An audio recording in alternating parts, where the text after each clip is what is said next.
Ladies and gentlemen, we're going to be racing through the next part of our program. So I thank you for your indulgence on that. But before we do that, I have a very important statement to make, which has emanated from the annual general meeting of MCLI that happened this morning, the 14th annual general meeting, which really takes us into the 15th year of MCLI's existence. Today marks the closing of a phenomenal chapter in the life of the corridor, and particularly in the story of the Maputo Corridor Logistics Initiative. It's with a profound sense of sadness, but an equally profound sense of pride, that we announce the closing of this dynamic organization today. Our pain is acute, and so much has been done to avoid this moment, but I will speak more of those efforts in a moment. Our deep sense of achievement and pride is centered on the principles which informed the establishment of MCLI. It was formed in the crucible of risk, hope, vision, and determination, and still more importantly, an unwavering belief in the ability of the people of this region to work together to make the Maputo Corridor the first choice for the region's stakeholders. In 2004, the first private sector corridor management institution on the African continent was established and took the transport and logistics sector by storm in its ability to work closely with the public and private sector stakeholders to address tariff, non-tariff and technical barriers to trade. The rest is history. Volumes through the corridor have grown exponentially since MCLI's inception, with a record 19.5 million tonne throughput through the port of Maputo in 2018. This is due in great measure to the partnership approach, which has become its trademark. We've been able to partner with the public and private sector, understand the dynamics and demands of both, and provide clear and pertinent information to all stakeholders across the spectrum.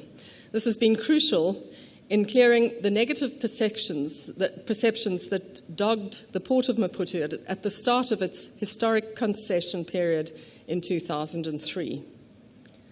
Little of this would have been possible without the constant efforts of MCLI and its stakeholders working together to ensure the best possible outcomes for trade.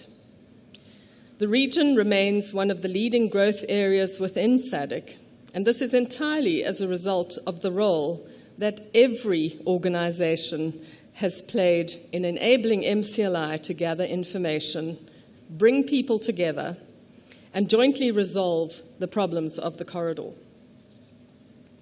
It is this dynamic that has gained MCLI its reputation as a model corridor management institution on the continent, and also in the international transport and trade facilitation environment.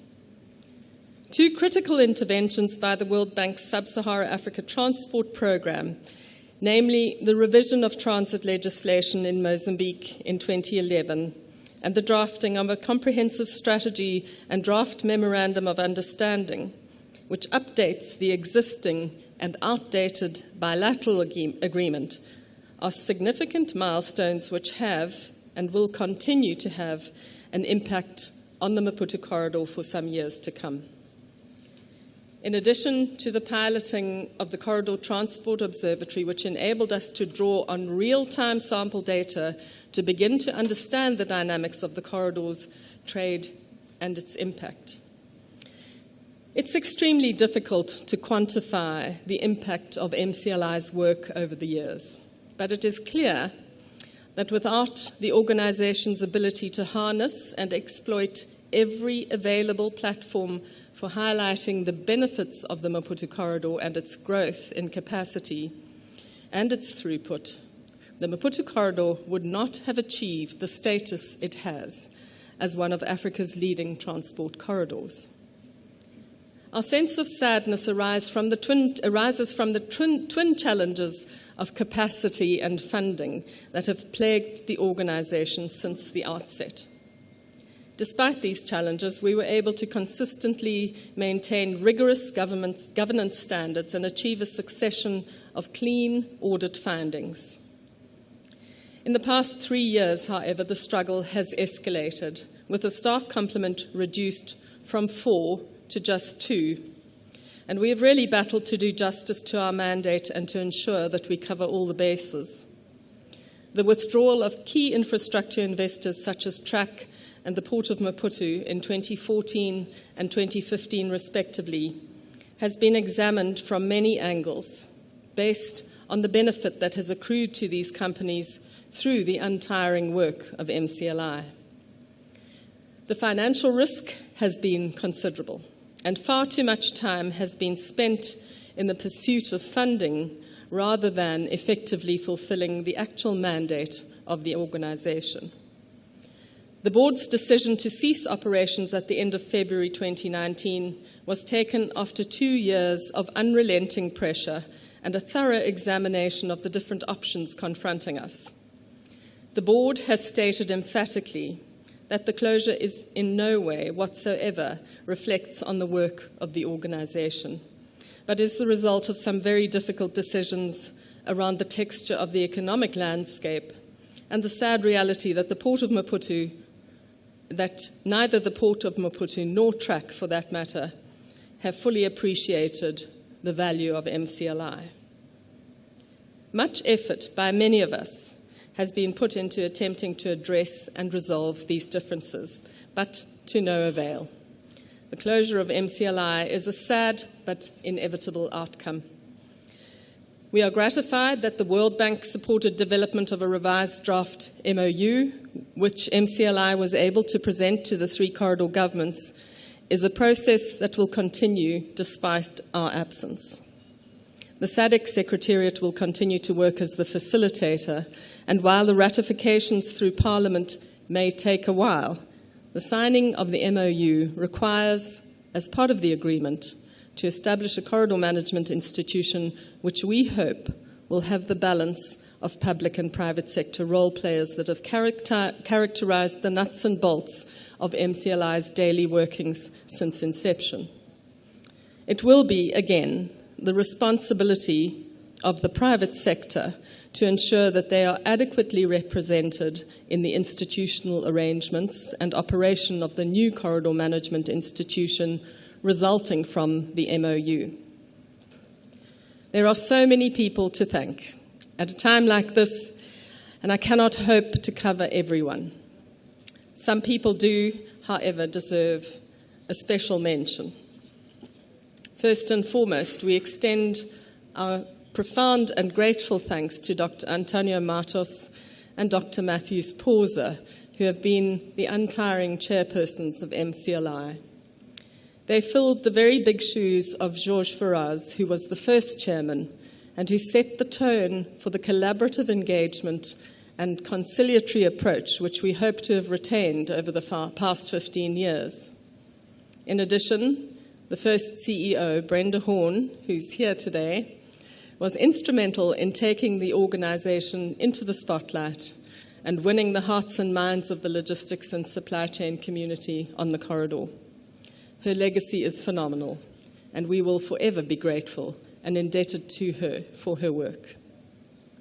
We also thank our board of directors, the major funders over the years, as well as our loyal members, the majority of whom have remained on board since 2004, and who have believed in us, supported us, and have been a constant source of expertise and encouragement in the often very difficult work that we do. We close this chapter with very heavy hearts, but with the comfort of knowing that our work has been worthwhile in every way, and that every member of staff we have had in this phenomenal team have invested their passion and conviction in this important work. And it's a privilege today to have Lorraine Chilwani join us. She left us 3 years ago, and it's really good to have her with us today. On behalf of Trudy and I, we would like to thank you, our stakeholders and members, for your unwavering support, and thank you for for the ride of our lives. I speak for both of us when I say we have never had a job more difficult nor more rewarding. We have met so many truly inspiring people in every imaginable sector, and I have been personally enormously privileged to have learnt as much as I have. You have all, in ways you will never know, impacted my life in ways you will never know. And I thank you for your generosity and commitment to this region. May our countries grow through wise and considered policies, and more importantly, implementation of that policy. And may none of us miss an opportunity to make a lasting contribution to this wonderful continent. Thank you.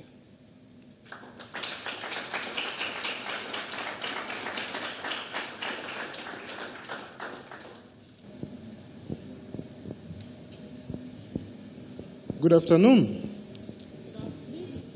Okay, I'm going to ask you to stand up a little bit. You know, the lunch can weigh on us. So let's stand up.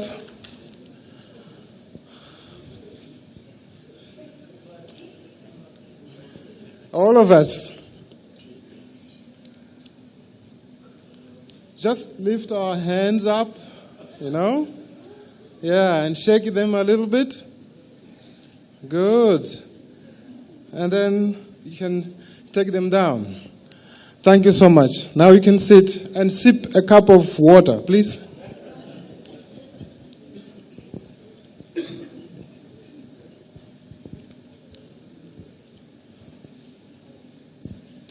Well, my name has been said. I'm Samuel Ngale, and I'm not going to introduce myself again.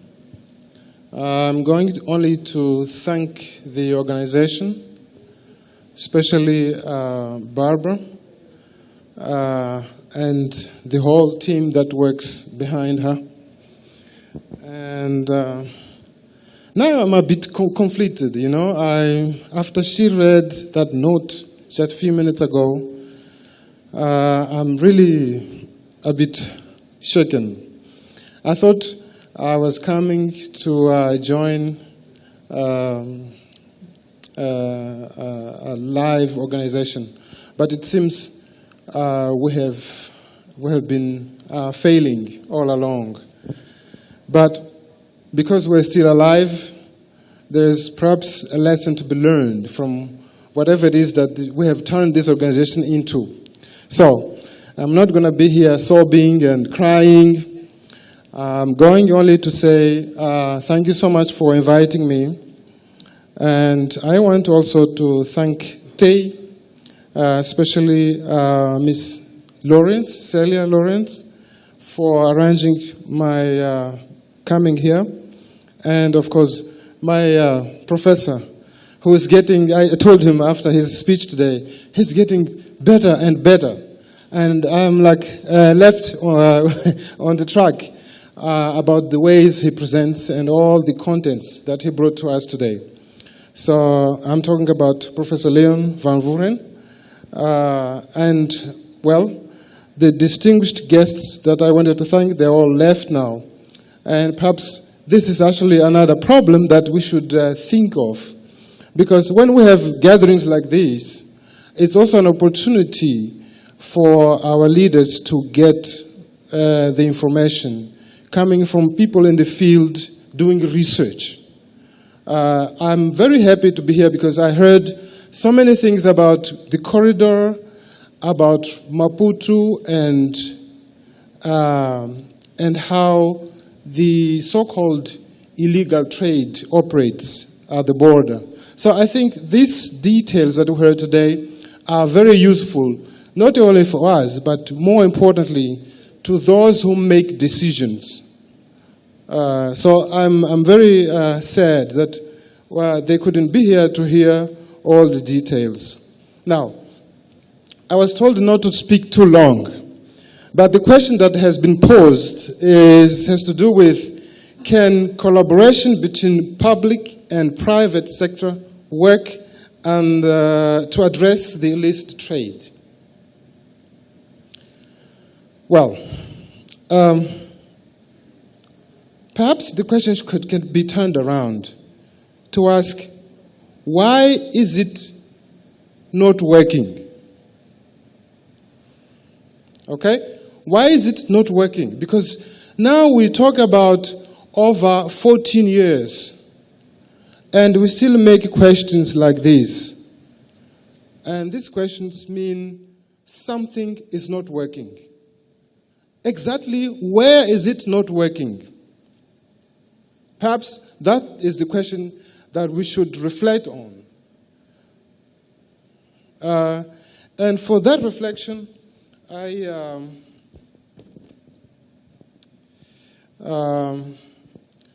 I think perhaps it is time to rethink about our basis. Let's try to look at ourselves, who we are. And if we are talking about changes that need to happen, these changes should not start from outside.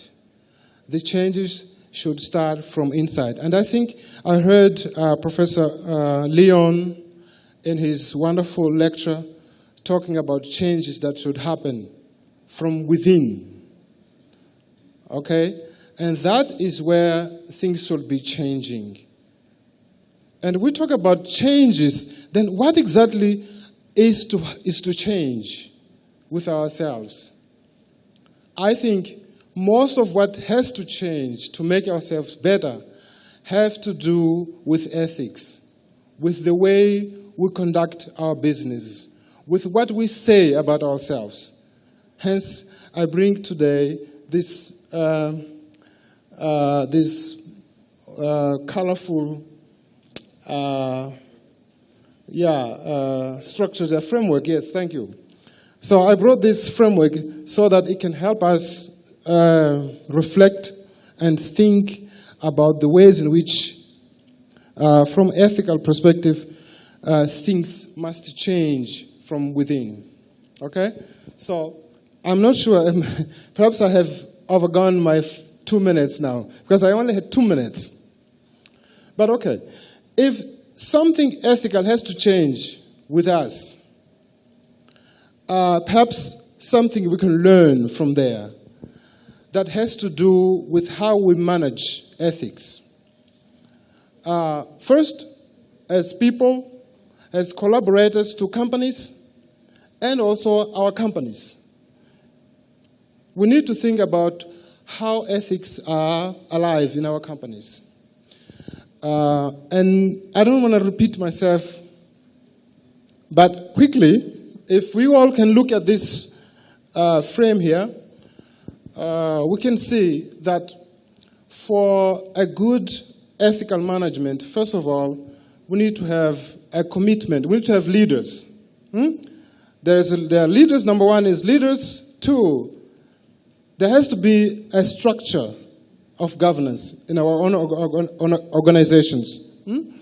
And number three, then we have at the center there, we have the ethics management. Okay? So, first, the leaders. Second, there has to be some sort of structure, conceived structure of governance. And then we have then in the middle. So with that, what would that mean exactly? What are we going to be governing? Again, I'm going to refer back to what we've heard about ethics. I think the most important thing is to establish a culture, an ethical culture in our own organizations. Ethical culture, and so on. So, well, we could talk a lot about this, but most of what you really need to know is that there is something that we need to change in our own ways of doing business. Today we are happy, yes, Barbara said so, but we're also sad. We have had a signal that some serious things are not happening that should be happening in our own organizations. We talk and we do different things. That's all I can tell you. If I would have more time, I could elaborate more on this, but we have had enough signals that some serious work needs to be done. And this serious work has to do with ethics, with the way how we conduct and live our own businesses. Thank you so much.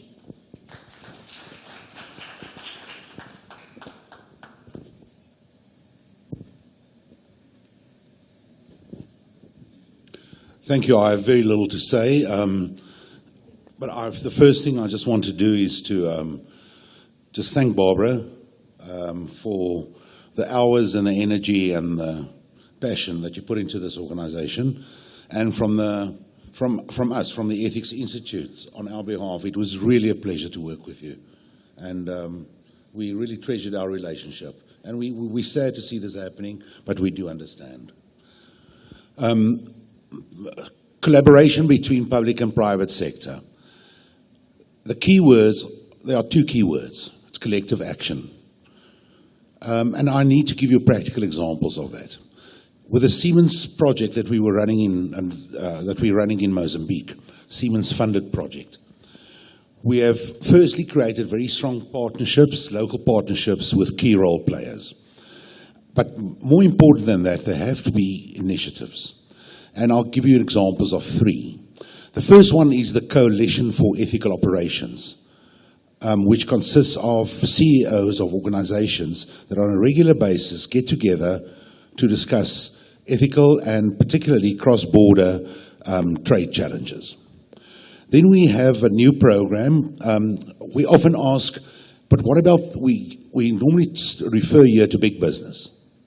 But how many, and unfortunately Susanna actually touched on this, obviously, with the informal traders that are actually small businesses and medium businesses. But how do we reach them in terms of ethics? Now, one thing is larger organizations and the public sector buy from suppliers of all sizes. So how do you reach those suppliers ethically?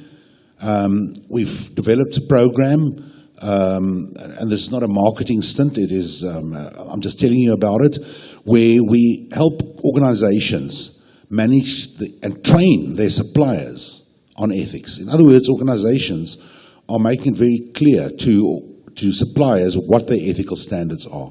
This organization is called, Celia just helped me with that, the acronym is EASY, it's Ethical Aligned Suppliers Initiative. And that's how big organizations can actually also have an influence. Because surely if you can negotiate a price with a supplier, surely you can negotiate that he doesn't cheat you as well. And that you can demand it. Because big organizations have the money to do so. They have a powerful position. They can impose, so to speak, ethics on their suppliers if they do not comply. The last initiative that I want, the last initiative that I want to mention is it's a network organization that exists across Africa called BEN Africa, B-E-N Africa. It stands for Business Ethics Network of Africa. It was founded in 2000 on the equator in Uganda. And this is a continental organization that on a regular basis share information and best practices. And we'll be having the annual conference, BEN Africa conference, very soon. Celia, in Maputo. It was in Maputo in November. Where? Okay, Nigeria. So our next BEN Africa conference is in Nigeria, and it's really to exchange thoughts on how to best manage ethics, not only in society but also in organizations. That's what I wanted to say, so thank you. Questions are welcome.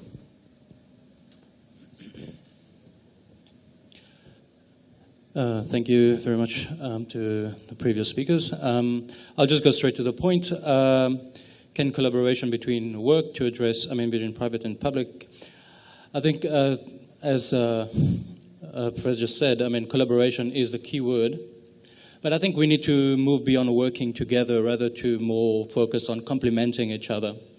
Because you're looking at the public sector, there are certain things that they can do and certain things that they can't do. And wouldn't it be ideal where a complement comes in, where the public sector is struggling in certain regards, the private sector can help, and vice versa, in terms of, could be information sharing, could be resources, could be various initiatives and the likes. And the other aspect, I would say, is policies. We have good policies in place. We have good legislation in place, frameworks. And maybe review them, those that are not working, try and do a review and see what's not working, why is it not working. Very often you will find that many stakeholders are left out of important public policy making decisions. Maybe bring everybody on board and maybe have collaboration in that regard. Thank you. Firstly, thank you very much to the other speakers. I'm also going to keep it very short. To look at the question about collaboration, why is it a question? If I look at it from the enforcement perspective of counterfeit goods, it's impossible for us as a standalone entity to enforce anything without the collaboration of SARS, the police, and the other governmental departments throughout the different countries. So to have the question of can it assist should rather be how more can it assist. Without the collaboration, without both parties or all the parties and the relevant stakeholders working together, there is no way to combat and actually move forward and develop a system that will combat and effectively shut down the illicit trade and the dealing in counterfeit goods. Thank you. All right, thank you very much to the panel. Some interesting inputs there. I think what strikes me is how collaboration is one thing, but as you said, Richard, going beyond the collaboration to actual implementable items of policy and legislative frameworks that really support this.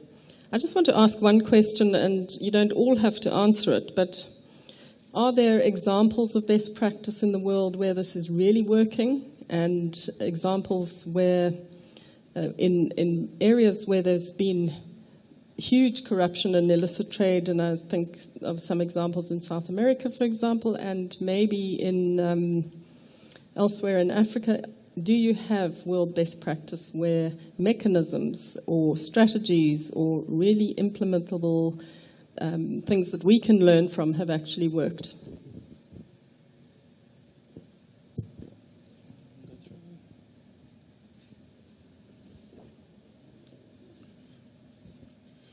Yes, I think the first principle is that, I don't want to talk about specific examples within South Africa, but within an organization like SARS, and secondly, the point that was made to say that it's a system. It's not only SARS, it's a private, public sector, and there is some good examples of what works and what doesn't work. One of the key things is obviously there's good policy. It needs implementation.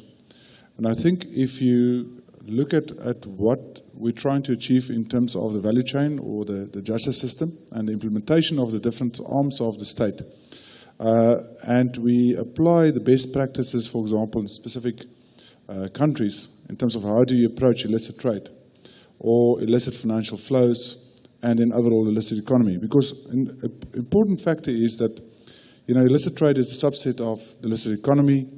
And how do you get there?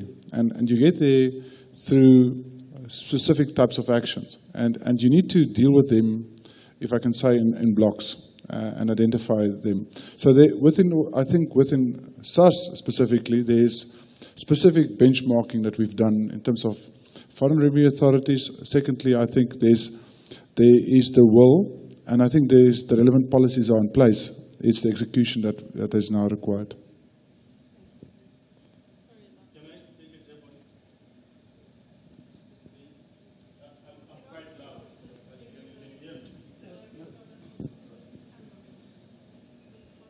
Thank you.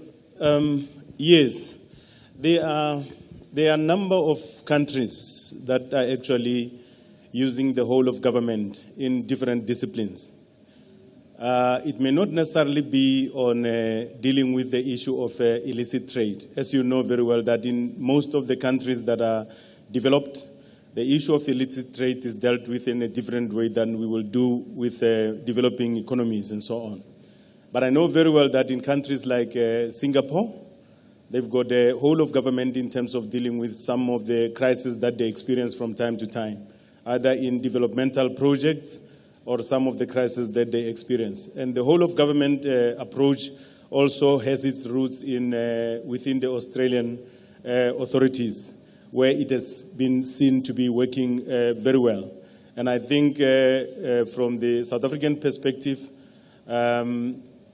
mainly from the border control perspective, we as South Africa tried to copy the model of the Australian in terms of the border control operating coordinating committees and so on. But if you copy the approach and the principles that are taken in different spheres, you should be able to take it and plug it. As long as you do have principles in place, and there is a political will, as Barbara had indicated earlier on, and you can also be flexible enough and agile to deal with the challenges that are on the ground, we should be able to get it going. Thank you. Thank you. I think we're going to open the floor now to some questions. Please, the rules are, do not give us a speech. Just ask a quick question and we'll give you a quick answer. Anybody have any questions?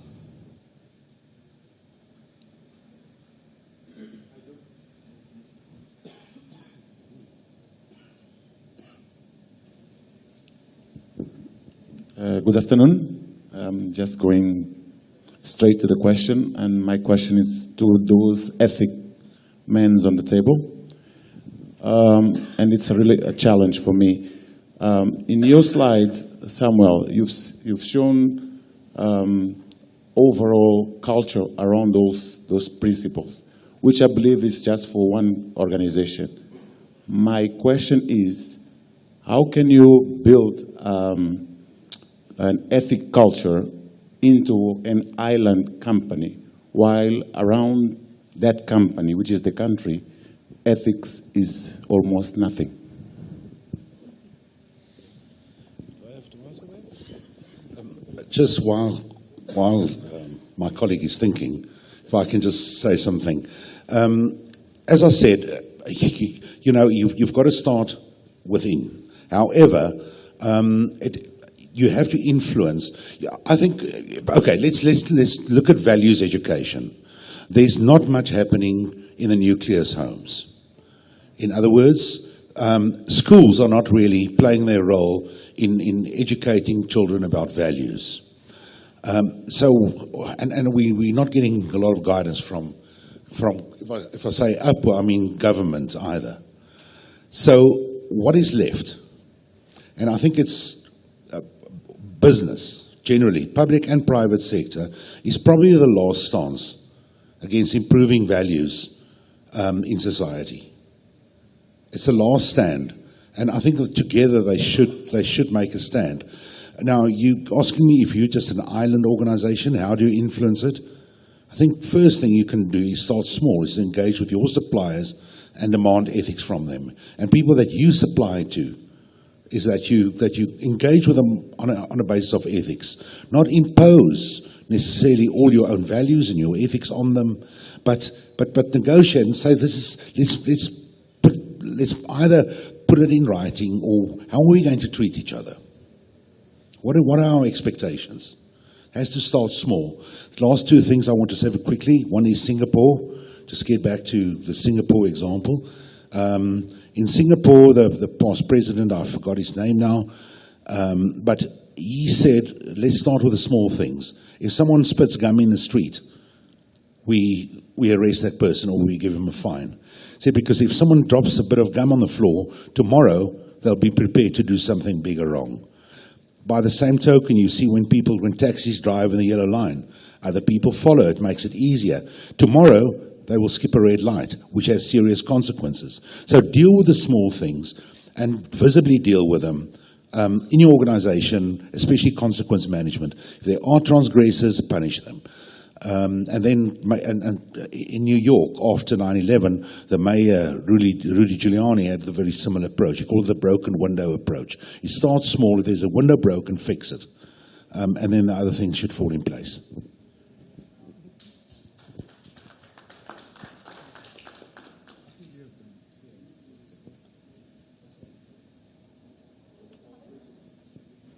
I think you got a full answer there. The only thing I think is, the questions of ethics are questions of your own identity. What do you stand for? So if all your neighbors cheat, then you also should cheat. That's as simple as that. Well, it is not easy because it's a culture. Again, you need to start by small steps, build up, and do the right thing. Not because somebody's watching, but because you believe that is the right thing to do. There's I cannot say more than that about this. So if every company around you is involved in some sort of scheme, and you don't stand for that, then you stand for what you believe is right. That's all I can say. We've seen international companies take a stand against corruption in Nigeria, for example, and pulling it off. They really pulled it off. For example, Dunlop. They wanted a bribe from Dunlop for a shipment of goods from the harbour, and for 6 weeks they refused to pay the bribe, and eventually they let the goods through without the company having to pay the bribe. And to this day, Dunlop has no problems with customs in Nigeria. One more question? Oh, comment. Question. Keep it brief, please, sir. Hold it so that when I don't keep it brief. My question is the following. There's a proposal. One, can we go the whole of nation approach, not only the whole of government approach, Professor? Nation meaning that we say whole of government, we agree, but then pull the private sector on board. What is the private sector bringing us on board? We as government were able to identify the variables that makes the private sector to be participating in illicit economy. What is it that they are bringing on the table, because they are the people who are having the turkey on the tar? What is it that can be done? Can we go for a dance together with the private sector? Thank you. Good suggestion. Patrick, thank you. If MCLI was continuing, we would have been jumping up and down and telling you exactly what we were going to do with you and how we were going to dance and how loud the music was going to be. But yes, I think let's close the discussion here. We are not going to just take notes and say goodbye and leave it at that. We will be putting out the results of this conference. And I think what has been raised is extremely critical. My last question to you was going to be, okay, what does private sector do differently? Leon has said so, but I'm talking a big picture. What is there what advice would you give to private sector, and what advice would you give to public sector? So you can all have a stab at that, and please keep it short. Well, private sector, I think, has a little bit of an advantage over the public sector and government, if I can place it that way, in that the budget constraints and manpower constraints are not as intensive. If we look at enforcement, and again, I'm speaking from the counterfeit enforcement element, private sector has the ability, it's linked to multinational companies. I use the example of organizations such as AmCham, which is the American Chamber of Commerce, which is registered and founded in South Africa and is a very active organization.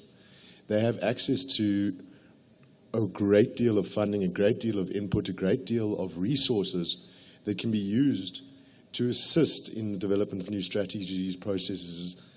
But in a lot of instances, and I'm not picking out any organization or any country when saying this, a lot of organizations, specifically from your governmental side, are not interested in fully adopting what the private sector is willing to bring to the table. And a lot of the time, the perception is that the private sector is chasing their own interest at the expense of the country or the government. Thank you. Well, for me, it would be one word, sharing. do not operate in silos, and create platforms where there are greater collaboration can take place and where ideas can be implemented. Very often we find that you will have one sector on its own developing policies, legislation, and implementation plans, only to find out later on that, oh no, it does not work that way, and vice versa.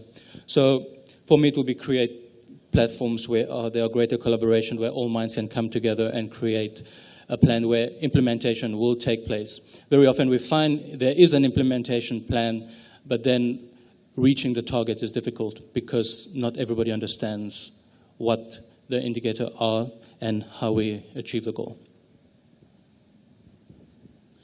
Thank you. Let me get back to the gun and the kind word. Legislation is the gun. However, we should encourage organizations in public and private sector to apply the spirit of legislation.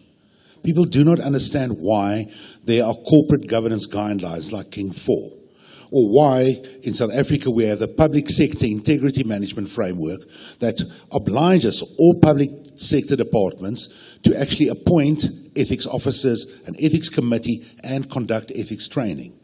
And the spirit of that should be understood. So there's good legislation, but people should apply that legislation. In other words, the gun. But also if you apply the spirit of legislation, you don't need the gun. You automatically also working towards the culture.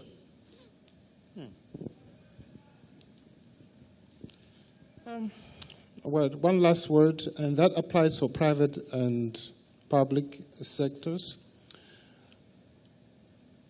Define your values, stick by them, and make sure that all your stakeholders and shareholders know them clearly.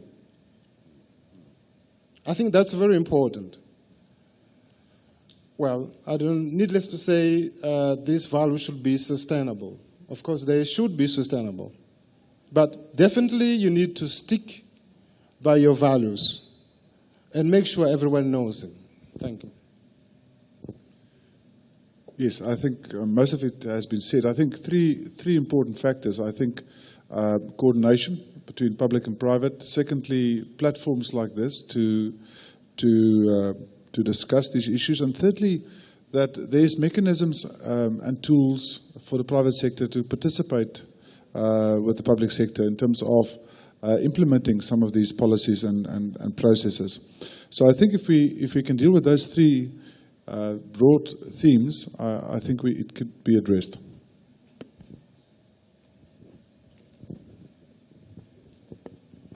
Right, would you join me in giving the panel a round of applause? Thank you to you very much. Thank you to all of you. Okay, so we're on to the next one, which is session 4, in which we will have a little bit of a difficult discussion, and this is where I'm hoping that our members and operators and transporters will make an input, is how do you balance efficiency and compliance with the policing and the inspection element?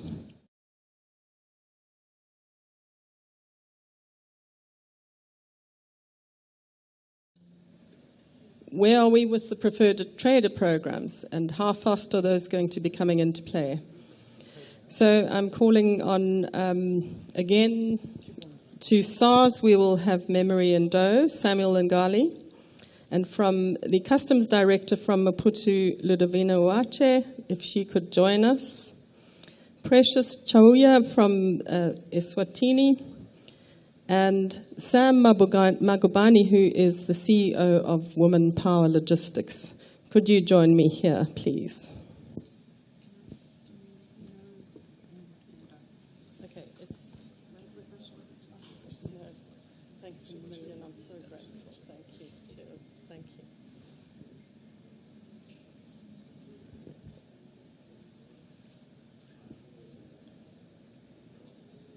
Right.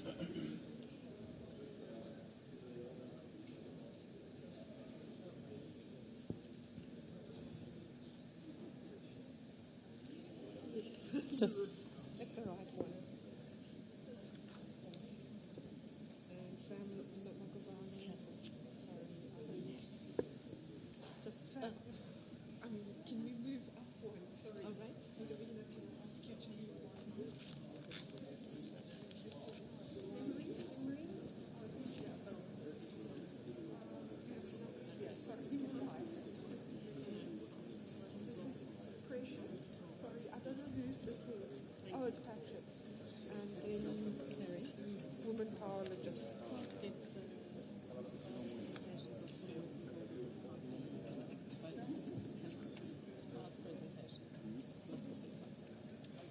Okay, and he said we mustn't even summarize them or give them out.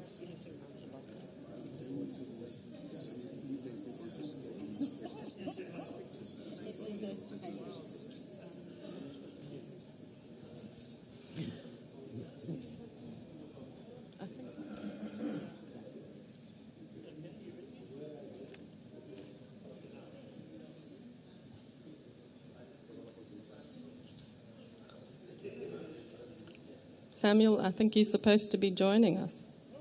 Yes, you are. Yes, Samuel. I was about to say it's an all-woman panel, but okay. No, you're very welcome. Right, so here we have the difficult issues. We want to do the right thing. We also want to trade efficiently. We need to achieve turnaround times. We've got deadlines, we've got contracts, we've got all sorts of pressures on us to meet the requirements of running a business. How easy is it to be absolute in our application of the ethics and principles of zero tolerance for corruption? And where do we find the loopholes that really presented an attractive opportunity for us to quickly bend the rules and then go back onto the straight line? I'm going to start with Sam Magubani, who is from Women Power Logistics, running a business, and we'd love your insights on that. Thank you. Afternoon, everybody. Hi, I'm Sam, and I'm into road transport. And we send trucks throughout the SADC region, so Zambia, Mozambique, everywhere. So when the trucks go through the border, we've got contacts, we've got runners, and they assist us with the border crossings. And sometimes you find yourself in a situation where a client would want their goods to go over the border quickly. And obviously, you'd call your runner and tell him that I need this load to go, and you tell him that I'll give you an extra cash just to get the process going. And then the truck comes a day later, and the truck is out within a few hours of the border crossing. So this now, when you look at it with the discussion for today, it brings us back to what are we doing as transporters? We are opening up a gap for corruption. We are opening up a gateway for illicit trade, because we know that there are rules that we can break and there are ways that we can get the cargo there faster and with less hassle. But in part of the explanation, I want to make this clear. There are a lot of challenges that we come across as transporters. Firstly, it's the time that the trucks spend at the border. It's costing us time, it's costing us money. So we try by all means to avoid that situation. And the last thing I just want to highlight is that at the border, the officials, they're not always as helpful. They're not available to assist us when we need their help. So I'm calling for people to give us more effective methods when inspecting goods and when there are problems. When there are high volume of vehicles crossing the border, there should be more people on duty. When we've got problems, we need to have people that can assist us, that can speak the same language as us to solve the problem. Thank you very much.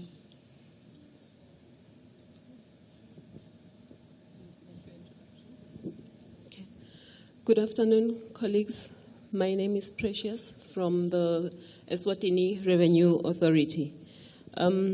With regard to the issue of balancing compliance with inspection and also looking at what we are doing as revenue authorities to speed up the preferred trader program, and if it will work, and how will users benefit from the measures or initiatives that we are undertaking. I would say, from the perspective of a Swatini Revenue Authority, and maybe go on a limb to also touch on initiatives that are at regional level, especially SACU, because the Preferred Trader Program is a program that was undertaken at SACU level.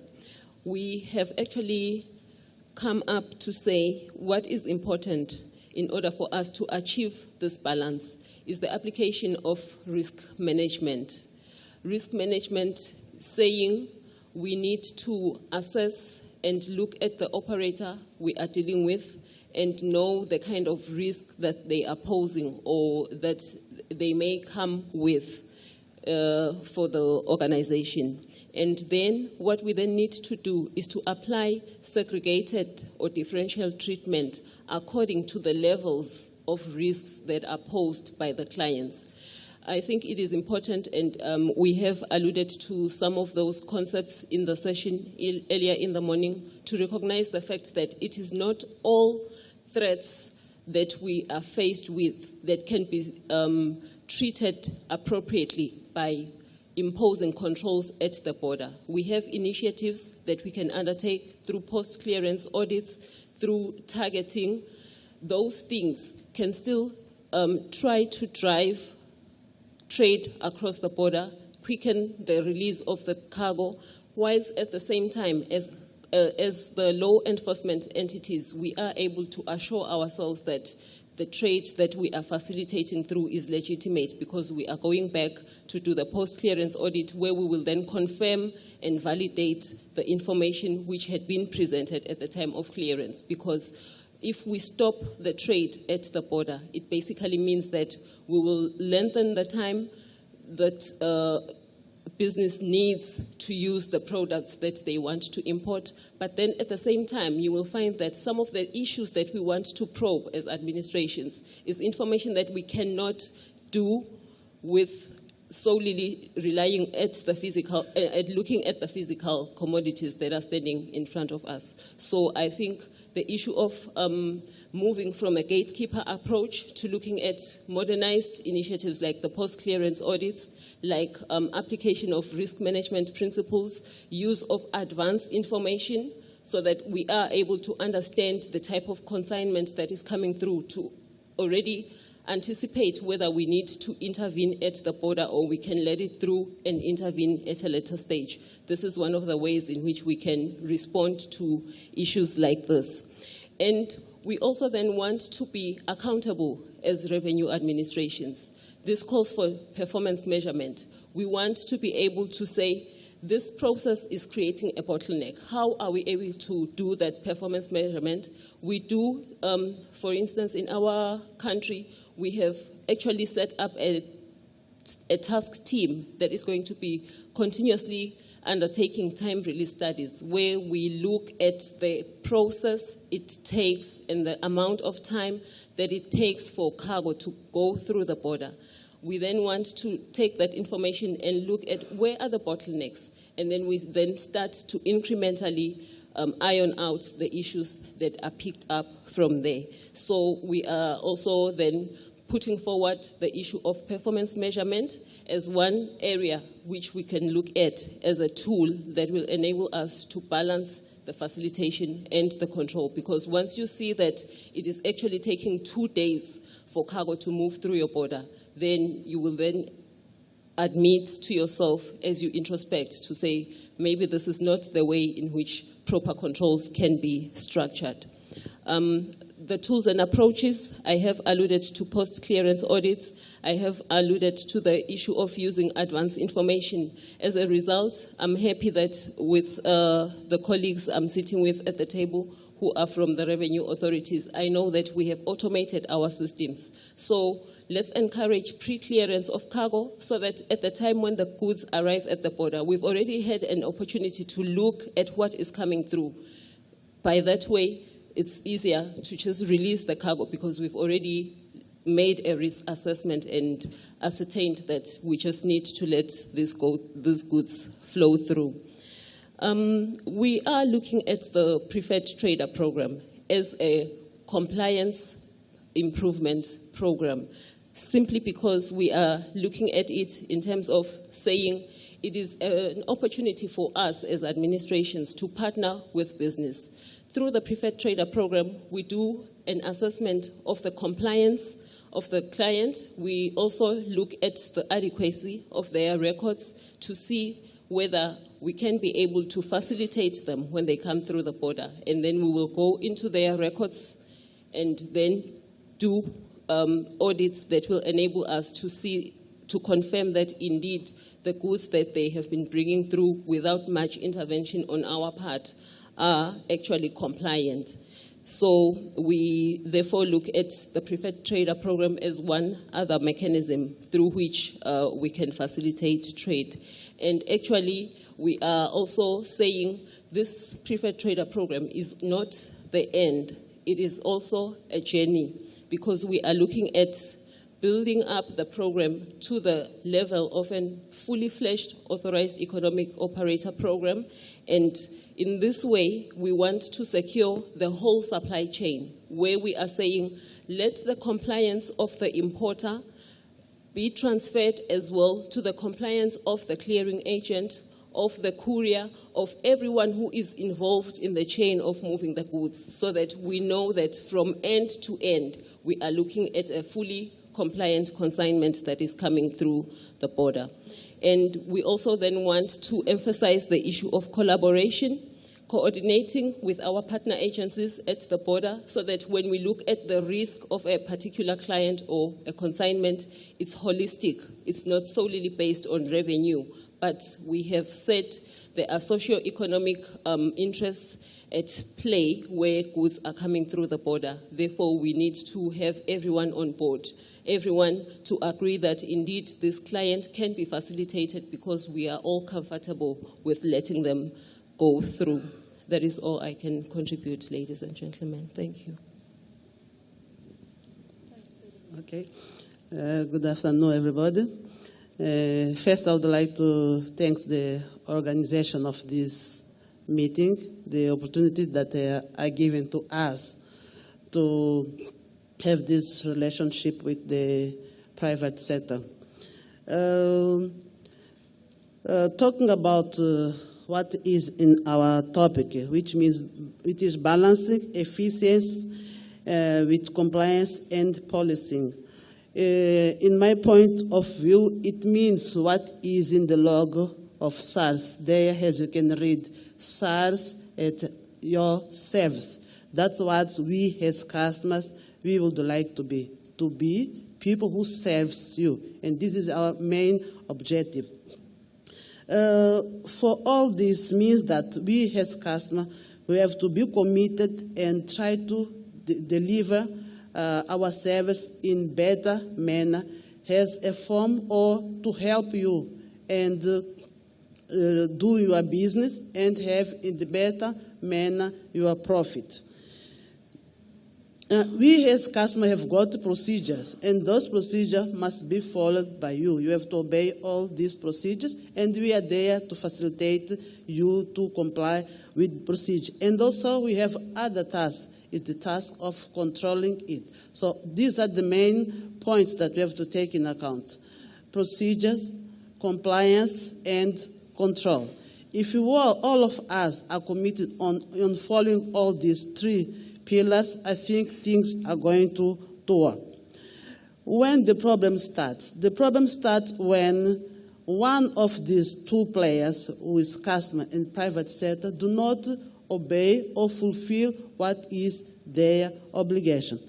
I'm going to give one example. We've got a lot of complaints that cars, special exportation or transit of oil or petrol, it takes sometimes 2 days to cross the border post. But what is in procedure is that the truck must leave the premise after all the paperwork are ready. Where are these paperwork be done? They are done at the premises before the truck leaves the terminal. So they must deal with all the paperwork. Only when they receive a go-ahead from customer in South Africa is when they have to leave Maputo and drive to the border post. Ourselves, as customer of Mozambique, at the border post, we just conclude the transit. The cars enter the terminal, We just close the transit and it proceeds to the gate where we check the seals and the truck can go. But most of the case, the drivers, the transporters leave Maputo without any paperwork. So they have to start the paper while they are at the border post. And most of the time, they don't have all the required documents. So this is one example that I would like to raise here. And just to tell that for transit and exportation, for us, the procedure is similar. We don't take time. All the paperwork must be done before the exportation leaves the country and before the transit leaves Maputo. At the border post, we have got 2 sectors specifically organized to deal with transit and exportation so that it doesn't take a lot of time there. And going to deportation is where there is a bottleneck. A lot of problems that we are facing in deportation. Undervaluation of goods, false documents, under declaration of quantities, certificates of origin from SADC, covering goods from Asia, from China. So it's difficult to deal. So there is no trust between customers and a private sector. My challenge here is, let's identify those who we think that they are trustable importers, so that we do an exercise with this group to find out how long can we take in dealing with importation, trust, or exportation. And we are going to see what happened with the other. Because for now, it's difficult for us to separate who are those ones that we must treat them differently. So to cover this, what we did in Mozambique, we have got an economic authorized operators. Yeah, it's open for those who think that they comply with everything. And there is a sector that deals with this register. You go there, you register yourself.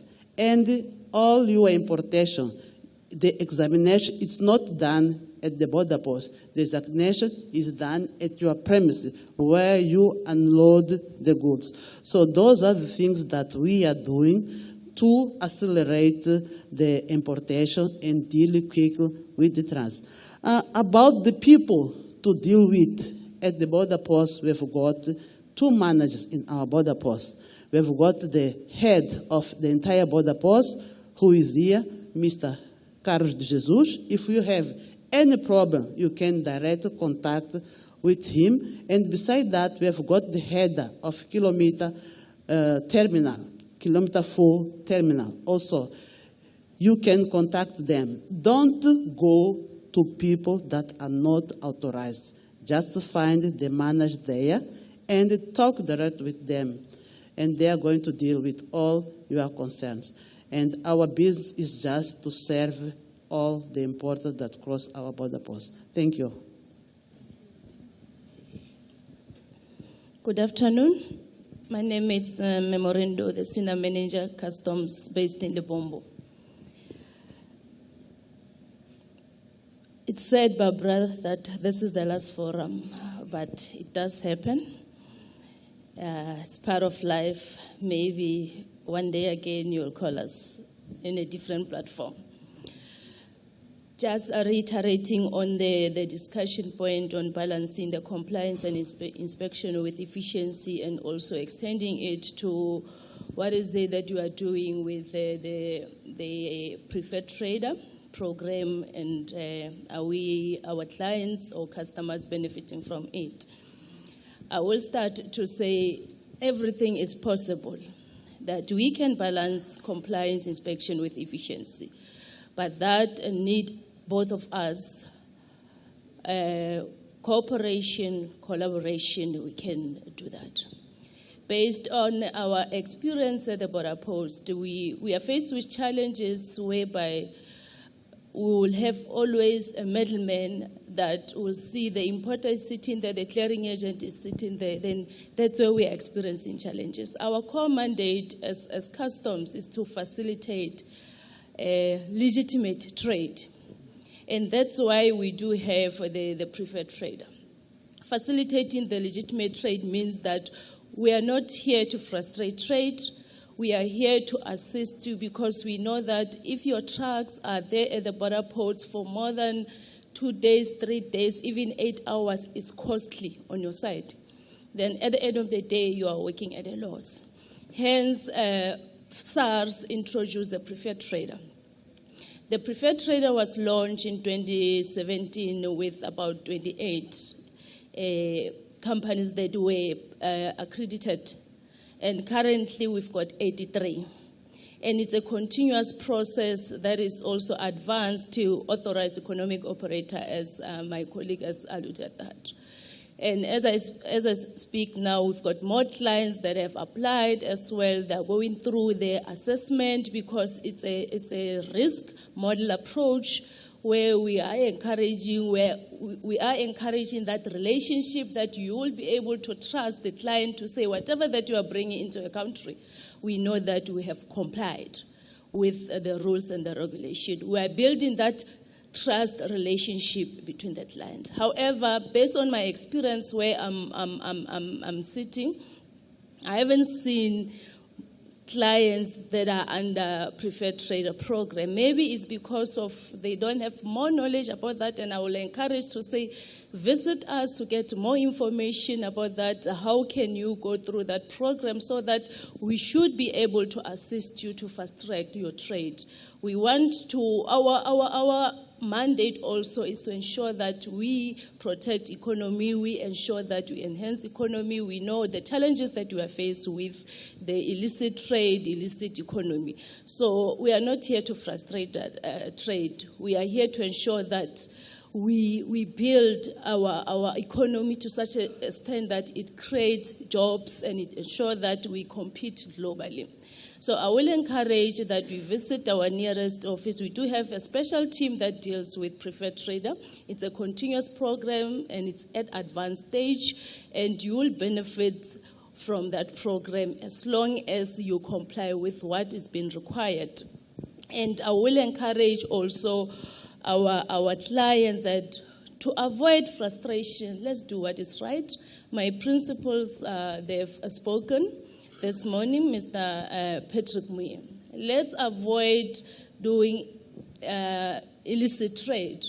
We are based here in Libombo. We are faced with a challenge. I want to touch on that. I think nowadays we just rush in ensuring that we import without following the process. In Libombo, we are faced with the challenge of fuel. One of the speakers today mentioned, I think it's from the ethic institution, that our importers, they will import as if they are taking goods to, Zimbabwe. But then the goods are not reaching their destination. It's a diversion. It's like it's RIT, RIB, then RIB they're going to Botswana, RIT they're going to Zimbabwe, but they end up into our economy. And once we start acting on that, then they complain that customs is frustrating trade. Unfortunately, at the end of the day, then we end up not balancing compliance, inspection, and efficiency. Because we need to act. We are killing our economy. If we continue like that, we're going to create the black market in our country. And then who's going to be affected? The entire country. Let's do the right thing. If you are importing fuel from Mozambique to South Africa, pay relevant duties. If you are taking fuel from Mozambique to Zimbabwe or Botswana, comply with the relevant processes that need to be complied for. Then in that way, you won't be frustrated. But I will advise our traders to say, go through the process of, or the program of preferred trader. We'll advise you, the team will be, if you need the team to come through our stakeholder forum, they will be coming to present and advise you how to undergo that process. But through our stakeholder engagement, I believe that we can achieve something to ensure that we build the economy of our country. Thank you. It's okay.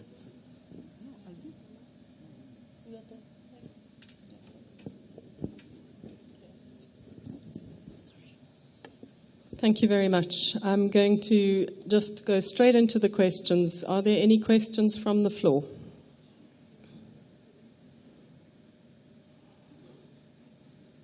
No. Sorry, one at the back.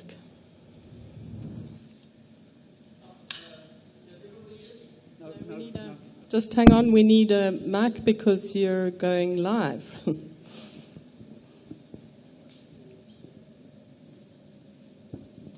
Thank you.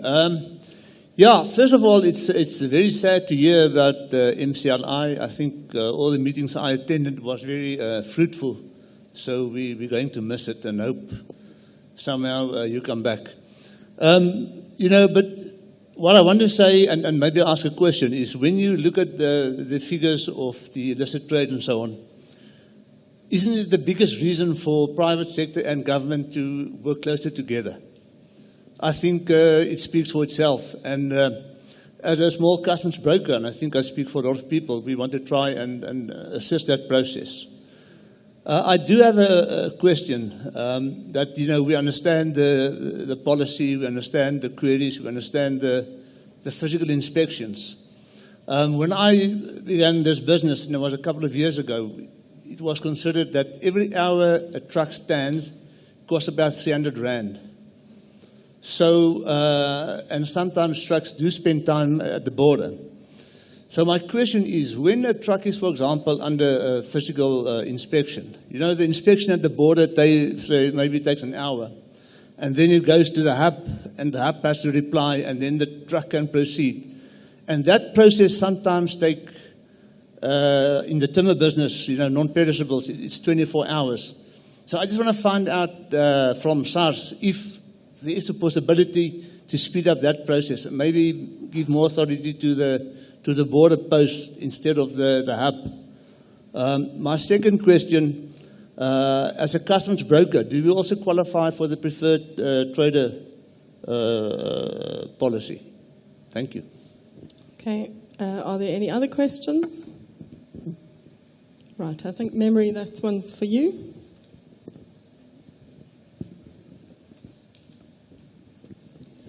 Thank you. With the process of speeding up the cargo at the border posts, we do have that process. Let's start with, for example, the perishable goods.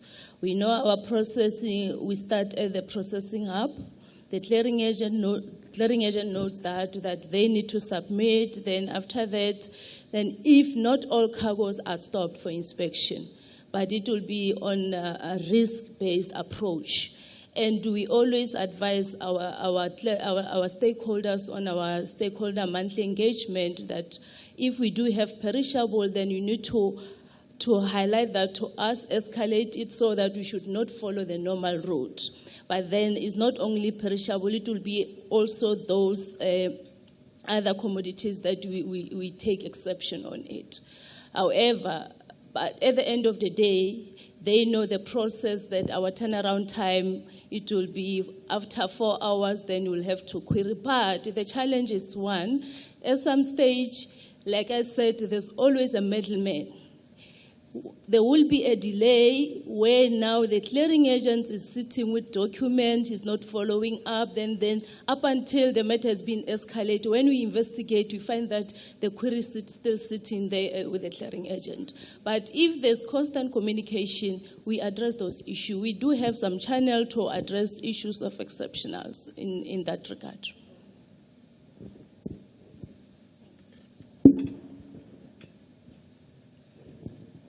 It's terribly sad that we're running out of time. But I just want to commend particularly the revenue authorities that are here today, because if I think about where we sat 10 years ago, I don't know how many of you were running trucks 10 years ago. Yeah. I'm sure it is chalk and cheese. The picture is chalk and cheese from where we were. And I want to say that the amount of cooperation and working together and partnership that we've had from the revenue authorities with MCLI is, I don't think, happens easily in any other corridors that I've heard. It works with their departments of transport, but we work very closely with you, and it's a great pleasure. Thank you very much to you all for your inputs. We do appreciate it. Thank you. I'm going to rush straight into the next, while we sort of redo the table. Give them a round of applause, please. Thank you so much. We get to the last panel discussion, which we're going to switch around because of flights and other things that are needed to be caught. The technology side of Thank you very much. Testing 1, 2. Thank you very much, Barbara, for facilitating the panel discussions for us. I'm quite sure that wherever you are in the future, you're still going to do this for us. Thank you very much. Ladies and gents, we're going to go into a very exciting session, and that is session number 5, technology aiding supply chain integrity. And it's a panel discussion. We're going to have 2 short presentations and then opportunity to engage with the specialists. The first person I want to call to the front is Mr. Johan Joubert. He's the Chief Executive Officer of Converge Solutions. Johan, please come and tell us more about securing supply chain integrity with state-of-the-art information technology.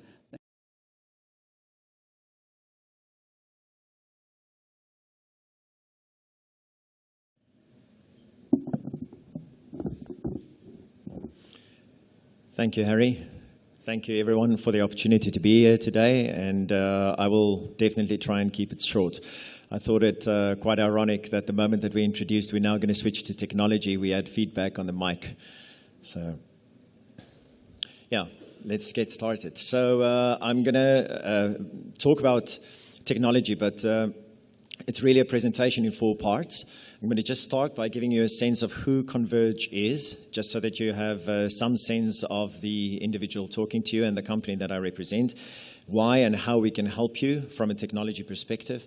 We're going to stand still, and I might be repeating 1 or 2 items, but I'll rush that slide in terms of the problem statement, the magnitude of illicit trade worldwide. Then I'm going to go into the role of technology in combating illicit trade on the back of specific use cases that I'm going to be discussing, and then really leaving you with a thought as to where to from here. So before I jump in, maybe just 3 quick questions, and by show of hands, you can indicate who in the room is actively doing something to achieve improved supply chain integrity within their organizations, if that's in your particular space. Okay, so I think it's a relevant discussion, which sort of answers the next 2 questions by default, which is who is actively using or considering technology as an enabler to achieve that objective, which is then automatically no. And maybe just slightly on the periphery, a question regarding technology itself being who has an active Internet of Things strategy. There's a hand going up, which excites me. Maybe just for the audience, does everyone understand the topic of Internet of Things? Does everyone understand what that is really about? So let me just take a moment to define that before I jump into the discussion. So the Internet of Things is really connecting devices and, as a consequence, deriving actionable intelligence. Whether that is a generator that goes outside of a specific vibration threshold, whether that is the opening or closing of a door that should not be opened or closed, whether it's the volume of people coming into a room, the air quality in an HVAC, anything that can in fact be monitored by a plethora of sensors available in the world today that either passively, in which case there's some sort of human intervention, or actively, which transmits that information into something like a cloud repository, makes that information available to augment the business process and to help with decision making. I'm going to leave it at that as a broad definition of IoT in the context of the discussion today. So why and how can we help? Just in establishing some sense of initial credibility, Converge and the name of our organization actually says it all, we focus on the convergence of passion, people, and technology. I believe that one of our key differentiators is our commitment and belief in, and ironically I saw that as a theme coming through today quite strongly, community, in the sense of people working together towards a common cause, whether that is government and private sector or different individuals within a larger supply chain, collaboration and co-innovation. And this is particularly true in the context of IoT, having just defined that in a broad stroke, where in many instances there are solutions that are presented to the industry, and then the organizations try to find problems that fit the solutions.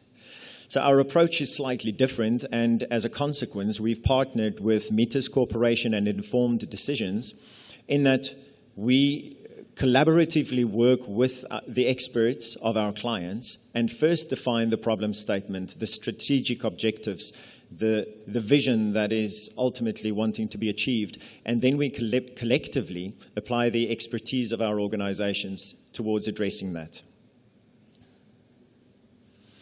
So what does this partnership mean for the people in the room today? There's a couple of building blocks, particularly the 5 that I've highlighted here, that I'd just like to stand still on for a moment. Since we're not talking specific use cases or product sets that have been commoditized under a particular banner, these themes, I think, can be applied in several different roles and manners across the respective domain of people in the room today. And I'm going to just run through them one at a time. So from a technology perspective, we're able to offer protection against counterfeiting, which is a critical part, of course, of illicit trade. And we do that by using anti-counterfeiting packages and labeling technologies, which I'm going to elaborate a little on later. The second building block is full product traceability, which allows us to trace each product uniquely throughout the entire supply chain, as opposed to just batch or a container.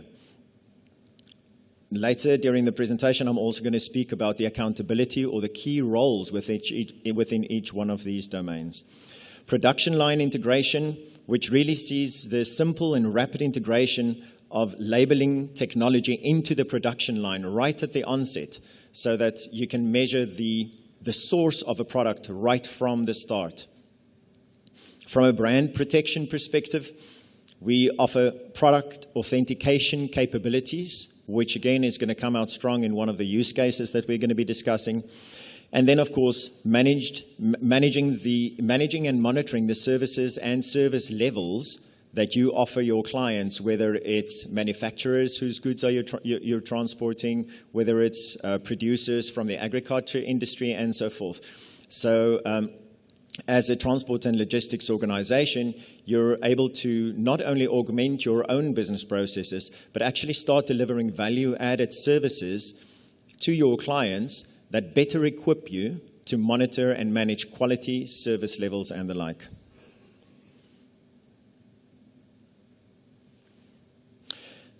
So true to the approach that I mentioned earlier, we need to start with a problem statement. Now, I've heard very interesting statistics today, and I might be repeating some of them with a slightly different approach. But I think it's important that when we understand the magnitude of the problem, to which a lot of the people outside of this room are completely naive, it's important to understand that do nothing is absolutely not an option. So I'm just going to read a quote from the source indicated below, and it reads as follows. According to the World Economic Forum, the global value of illicit trade and transnational activities is estimated at between 8 and 15% of global GDP, potentially reaching as high as $12 trillion in 2014. Put in context, this is approximately the size of China's total economic output in the same year. Now, from the same source, it goes on to say, and again, I'm reading verbatim, according to the World Customs Organization, in 2013, approximately 3 billion pieces of counterfeit and piracy products were seized, with the emphasis on were seized, meaning that a large contingent of that was not, in fact, sieged and managed to get through the process. More than half reported intercepts were illicit pharmaceutical products, followed by 470 million pieces of electronic appliances, 95 million of other taxable products, 50 million of foodstuffs, among other commodities. Now, just bringing that home, and we have been, there has been reference to the illicit cigarette industry in South Africa before. In more recent terms, in November 2018, the Sunday World reported, and I quote, "In the South African market, of each packet of cigarettes sold, 17 Rand 85 goes to the SA Revenue Services.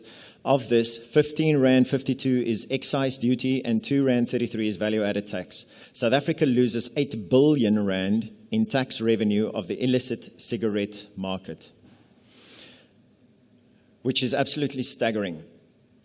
But the perspective that I'd like to add to this is, of course, the fact that if you view the average disposable household income within South Africa as being under 14,000 Rand a month, where I've indicated the typical spend contribution of that, then whether intended or through unintended consequences, what we're seeing is that there's a demand and supply versus a demand and taxation versus a demand and the potential negative impact on the consumer. And as such, it's up to the people in this room to actually introduce the appropriate levels of quality and control throughout the supply chain process to ensure that we're doing everything in our power to make sure that the appropriate product reaches the consumer in the end. So that leads us into the actual role of technology in combating illicit trade. And I think one of the most important elements to basically start with is to say that it's not a one-size-fits-all. We really need to embrace the correct application of technology in the various use cases. So perhaps a good place to start in terms of diving into the technology discussion is to just touch on the perceived barriers.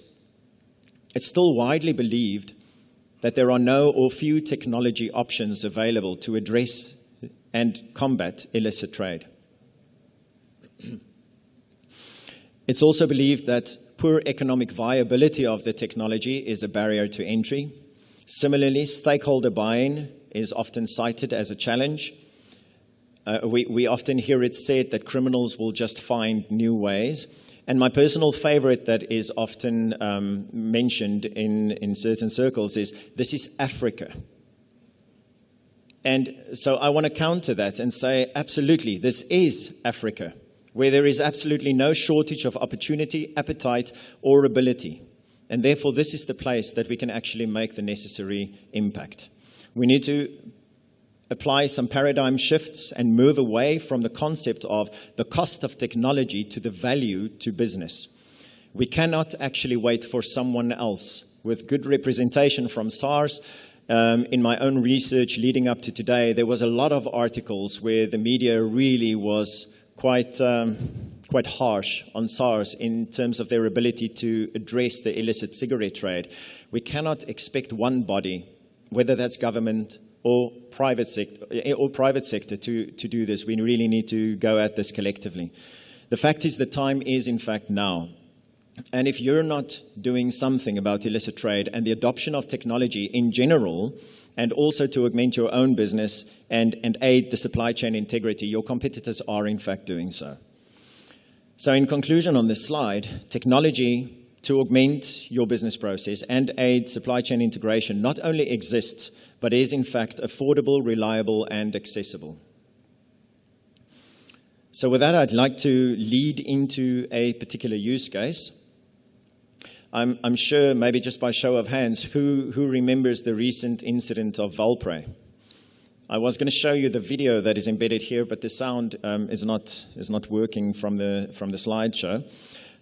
This is basically an article on SABC News where they cover the incident. And just in short, is the sound working? Oh, thank you. Let me try that. Let me try and play it. I'll just do the first 20 seconds or so.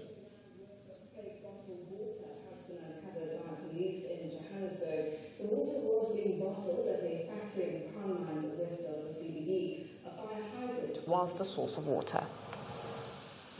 It looks like the authentic product from the shape of the bottle to the labeling, but a far cry from spring water. And this 10 million rand worth of fake, 10 million rand worth of fake bottled water has been uncovered by police in Johannesburg. The water was being bottled at a factory in Crown Mines west of the CBD. A fire hydrant was the source of water. Alleviated the situation or avoided it altogether. And moving directly into some of the technology applications and having defined for you the differences between passive and active. Just touching on some of the passive tracking options. There are, in fact, both overt and covert labeling and coding technologies or equivalent. Now, to just define that for you, overt labeling is, of course, something that can be seen by the human eye. And as a consequence, it's also possible to copy that fairly easily. Examples of that, well, one that's not too easy to copy, but in certain instances it warrants going there, is in fact holograms. We have tamper-evident labels, barcodes, QR codes that most of the people in the room would be familiar with. Covert labeling examples, of course, is something altogether different, and this introduces a higher level of product authenticity into the process. And examples of that would be DNA inks, inks that are, in fact, we call it taggants, are edible, which we use to track individual pieces of fruit. We have fluorescent inks that you can print and that are obviously only visible under certain conditions, microdots, and then secured QR codes.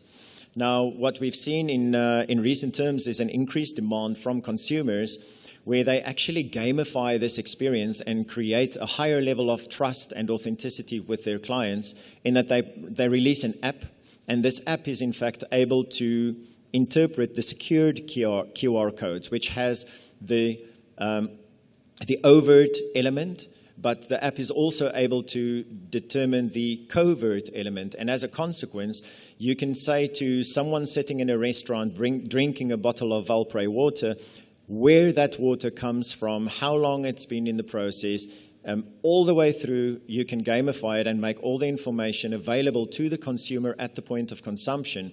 The same applies to fish, to meat, and to anything that is in fact a novelty that the consumer may want to know where it originates from. In terms of potential outcomes of the applied technology in a use case like the one that we're discussing is certainly brand protection or reputation protection. I don't have it as factual, but I'm pretty sure that the unintended consequences of the Valpre incident were quite severe. Protection of the consumer.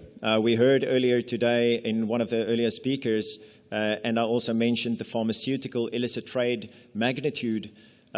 It's altogether okay if you're drinking water from a hydrant, but it's absolutely not okay if you're taking antiretrovirals that are in fact not even medicinal. And then, of course, the obvious one, certainly from a private sector perspective, is the avoidance of revenue leakage. So certainly deeper levels of security are in fact required. I've given you just some examples here. Capsules or tablet marking rather than just the primary packaging of a box is perfectly possible. Also both in terms of overt and covert. And what you're seeing here is that the ink that is printed on the tablet is in fact edible and harmless. And so the consumer can actually drink that tablet and it's perfectly safe. UV inks encoded for covert markings, as you see on the left. In both those instances, that would not be visible to the naked eye. Food-grade inks, as I mentioned, where we are identifying individual pieces of fruit for export. And then, of course, serialized machine-readable codes on every single product. On the bottom right, there's a little example of an image which has the two abstract elements, which would only be possible if you were to decode the encrypted element inside that image. So just coming back to the earlier slide, so who is ultimately responsible for addressing illicit trade? And I mean, the obvious answer is everyone. And with respect to the earlier discussions around ethics, which I think is an absolute imperative in business, the point is that the people we're mostly combating in this, at least the masterminds behind it, have no ethics. And so the onus is on us not to just talk about it. Talking is important, but to start acting and going from the discussions into something that is measurable. So from the perspective of protecting against counterfeiting, that really sits with the suppliers. So in terms of the entire supply chain, they need to get involved, included in the manufacturing process, and ensure that downstream in the supply chain, there is some sort of mechanism, as I mentioned earlier, whatever is sensible within the context of the manufactured product, that can in fact be traced. In terms of the full product traceability, that's a role that everyone plays. So yes, once the supplier or once the manufacturer has implemented some sort of code, then throughout the entire supply chain process, there would be the ability to scan that product, both overt and covert, either passive or active, subject to what is currently being transported, in terms of determining things like tampering or vibrations, temperature, and the like. Product line integration, in terms of what I mentioned, the rapid integration of printing technologies and labeling technologies, that resides again with the manufacturers. From a brand protection perspective, I think there's a common misperception that it's always just the manufacturer or the owner of a brand that suffers. But in fact, if one looks at the history in South Africa, and I know there's a lot more to it in terms of multimodal transport and the like, but a significant amount of transport has been offloaded from rail onto road. And one of the elements that contributed to that was the lack of rail to offer service levels and be able to report on the nature of the goods in transit. Is it at the right temperature, as an example? And so it does impact the entire supply chain if we're not managing the brand correctly. And of course then, extending your own service levels and managing and monitoring service levels with your clients. Closing out in the last use case, in this particular case, the discussion is around a transport organization that has to transport perishable goods. They have specific service levels with the manufacturer, or in this case, the producer, in terms of temperature, vibration, tampering, and location of the product at any point in time. Through the use of active tracking technologies, we can provide an active GPS location.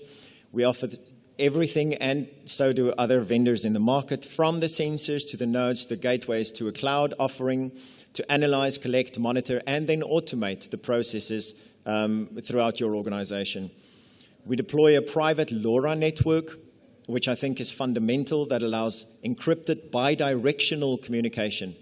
What does that mean? It means that if there's an adverse event, you can actually communicate back to the source and intervene, as opposed to having to notify someone to go and do a manual intervention. The point, in summary, just in the interest of time and closing out, is that we have successfully integrated with more than 300 sensors in multiple use cases.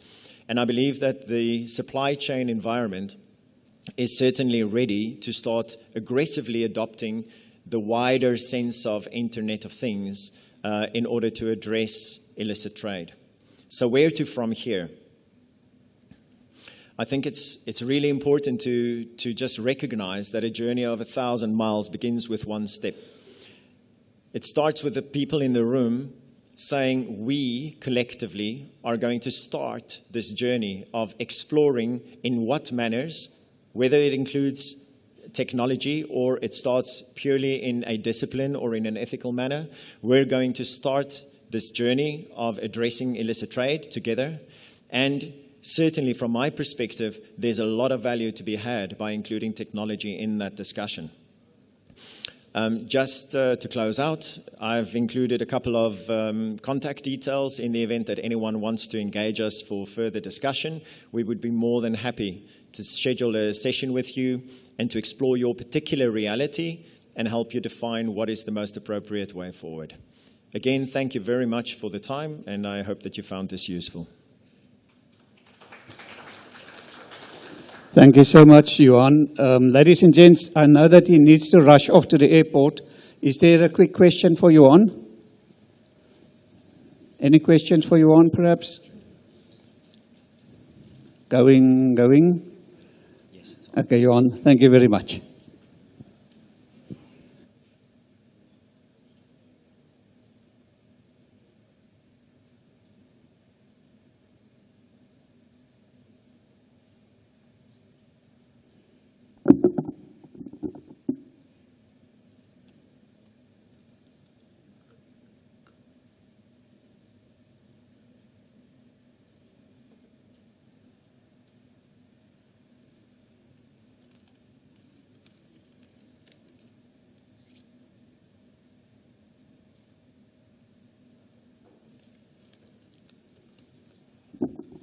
Ladies and gents, our next and our last, but not the least, presentation this afternoon is Claude Langley from Pulset, and they're going to talk to us about practical operational interventions and stamper-proof options for road transport. Thank you very much for sharing some knowledge with us.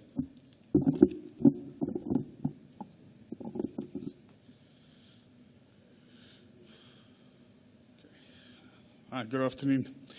We've literally got the graveyard shift, so we've cut down our presentation considerably. We're just going to run through some of the key points of the solution that we want to present today.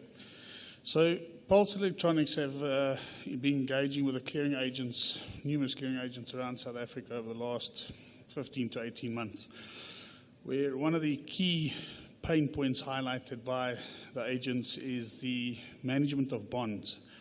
Now, the management of bonds should be a very simple process. However, currently it's an isolated, independent system that's been managed manually from agent to agent. Now, with this being managed in that sense, it's opened itself up for various loopholes in the industry, which has resulted in bonds being outstanding for 2 years, bonds not being returned, not being equited because the paperwork's gone missing. So, and it sounds like a simple solution, find the equital, process it and it's done. But what's happened is the syndicates are overwhelming the clearing agents because, let's say,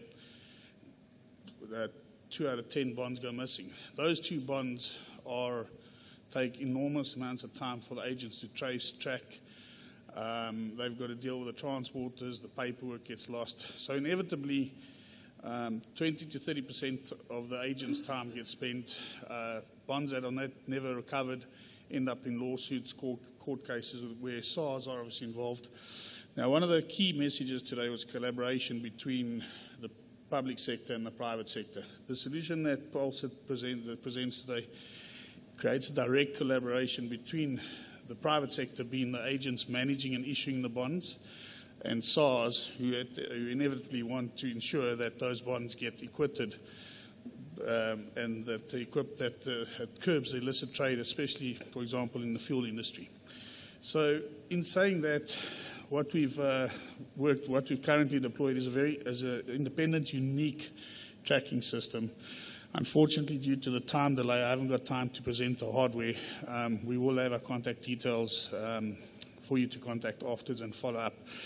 But the bottom line is our solution allows clear visibility for all bonds across South Africa being issued on a daily basis, not only for SARS to access directly, but also it gives the agents clear visibility on where their bond has gone, why the bond hasn't been equited, or if, let's say, they've issued a bond that the vehicle should have gone from Mozambique to Zimbabwe, but for some reason it's gone via Johannesburg. All of these actions and deviations are monitored and reported on through the system, which allows for investigations. SARS can have access to it. Currently, if a bond goes missing, the agent picks up a phone, contacts the transporter. Where's the bond? Now they've got to listen to the transporter saying the driver lost it or the truck got repaired. The key difference is this is not a tracking system for the transporter's assets. This is a tracking management solution that tracks the actual cargo, the trailer that the cargo is mounted on.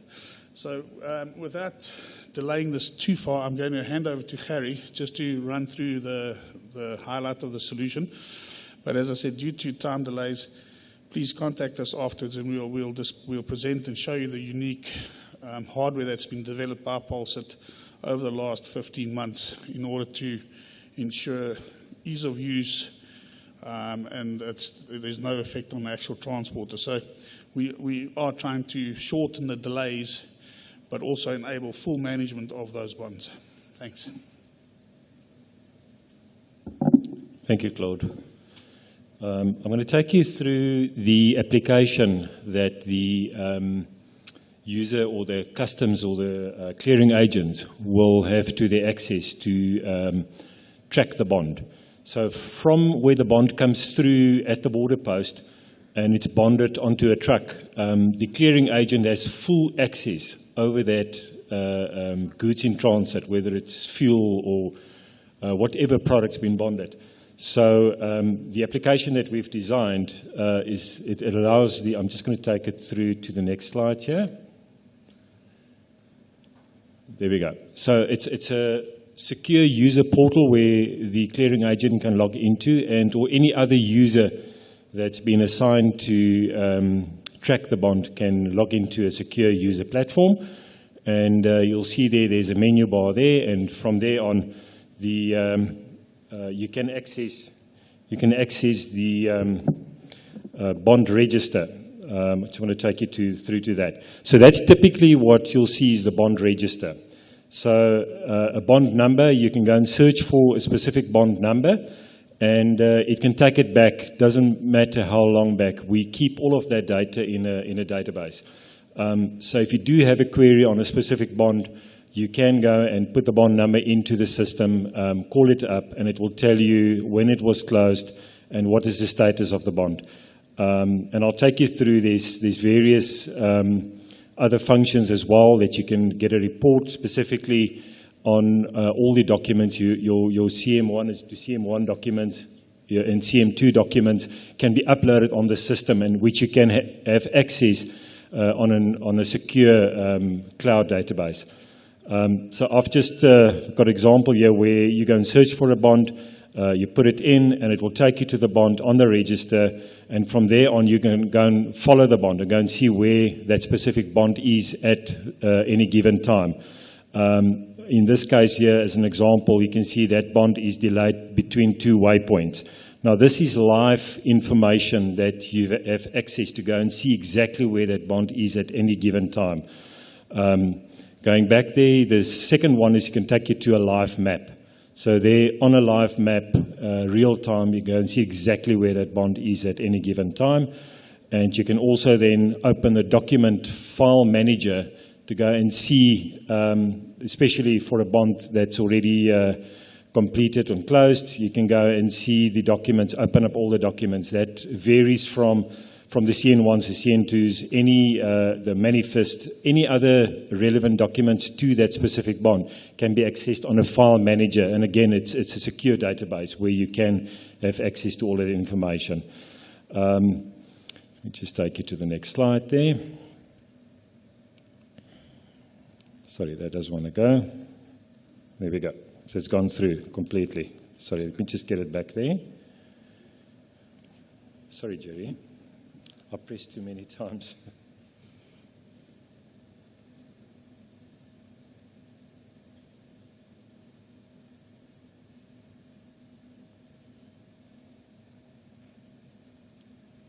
Okay, I'll take it through, don't worry. Thanks, Jerry.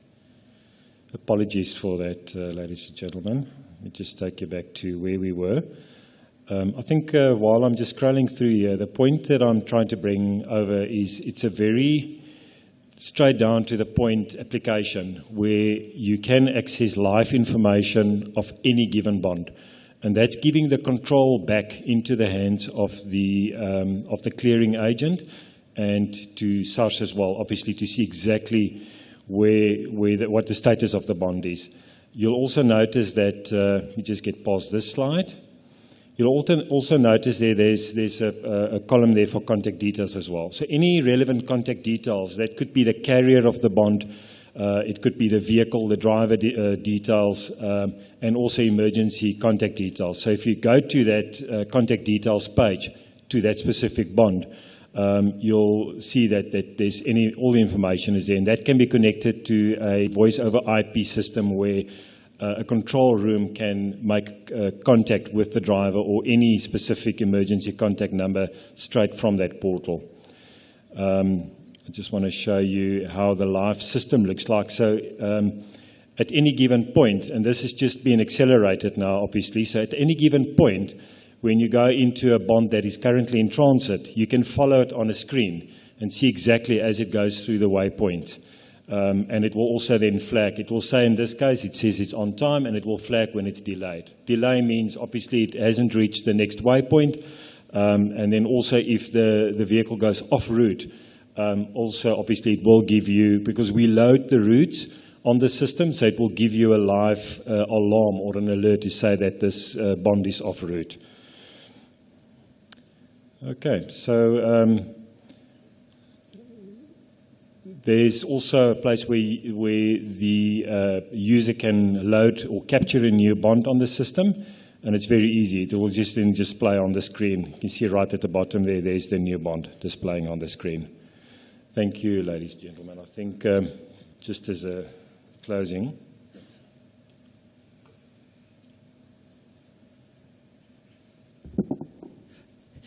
Thanks, Claude, for that.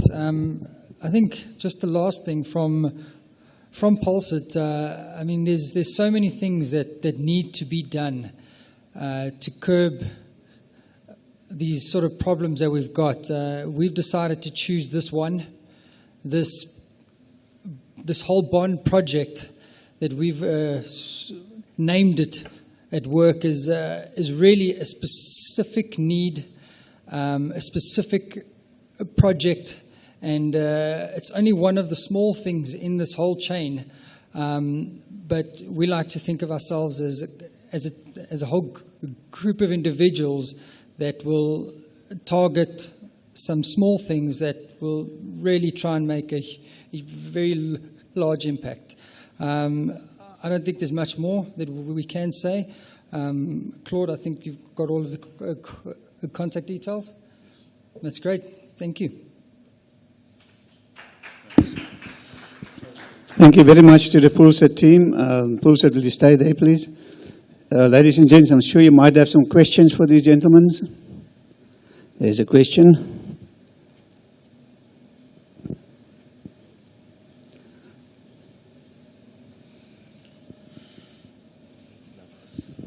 Hi, gents. David from Oil Tanking. I was curious to hear how you integrate. You mentioned that SARS had a role to play or could check, could use this as a tool, basically. How do you integrate with SARS? Because from my understanding, your clients are agents or transporters, correct? Okay, so pretty much this solution is a consolidated database. So each agent will have access to his own bond information. However, SARS, as a government organization, will be able to access the entire database of agents, bonds. So let's say, for example, you're an agent, you've got 10 bonds that are running or outstanding or active. You will view your 10 bonds. But where this gives SARS an incredible view is SARS can log into the system and view, as per what they've seen there, they can just log in and say, we want to see all the bonds that are outstanding for more than 2 weeks, which will then allow them to identify common culprits. They can pick a use case to understand why this particular bond that's going from Mozambique to Zimbabwe should take 3 days, but 14 days later, that bond has not reached its destination. So it just gives SARS a holistic view of every bond being issued. These bonds are issued in Durban from the port. They're issued from Cape Town. They're issued from the Sasol refinery. Now, currently, because it's a manual system, SARS takes possibly 2-3 months, sometimes 4 months, before they receive an acquittal. Now, after that amount of time to go and investigate where that vehicle went to or what that vehicle done, you've missed the bus in most cases. Now, SARS can go and pick up and say, this bond's outstanding for 4 months.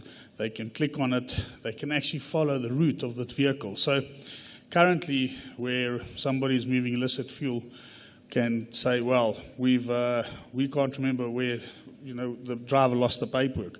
SARS can actually log into that and say, well, we can follow the route of your truck, and your truck never even reached the border. So it just gives SARS that much more visibility and power and information going for current live environments and historical events, especially when there's investigations that take place. So I think it opens up a whole new world of information, reporting, and visibility to SARS over the actual bonded goods transport in South Africa.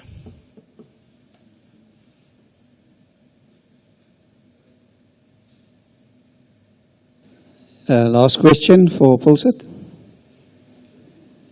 Everybody happy? Great, let's give them a big hand. Thank you very much. Ladies and gents, we're going to do the lucky draw now. And we're going to ask Lorraine to make sure she collects all the business cards in the room. Ladies and gents, should you not have a business card, then you take this tag of yours and you remove the paper from the plastic, like this, and you put the paper into the box, all right?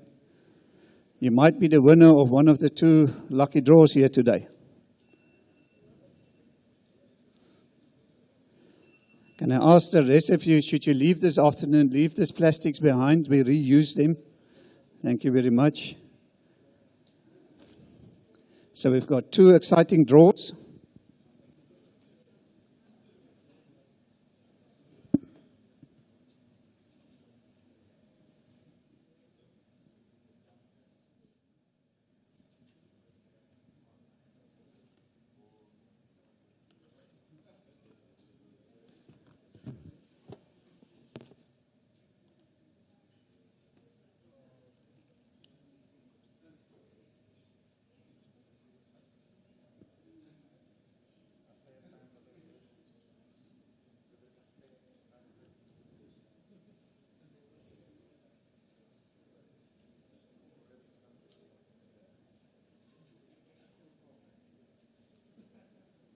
While we're collecting the cards, ladies and gents, MCLI announced they're closing down, but the Transport Forum will continue and we will have more events in Nelspruit, and we will involve Barbara still in those events. And we'll make sure that you guys be informed about our future planning. Okay, we're almost done.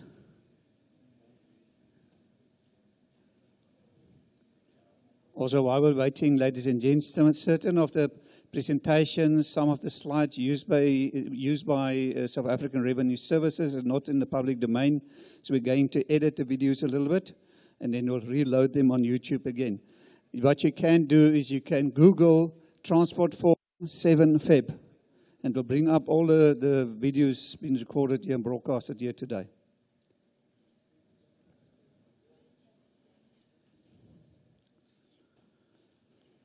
All right, we're almost done. All the cards in the box? Okay, Lorraine, come and do the first draw. Let's do the first draw, sponsored by the Transport Forum. It's an electric frying pan. Lorraine, can you please do the draw for us and then hand over the prize?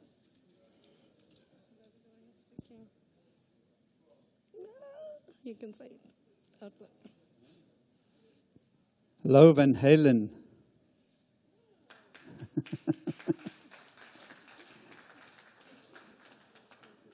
Yes.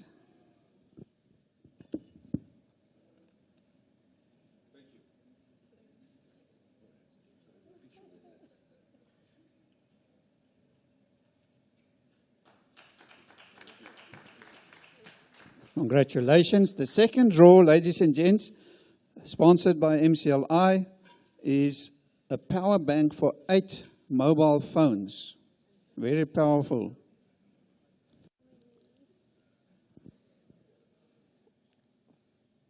I can't see.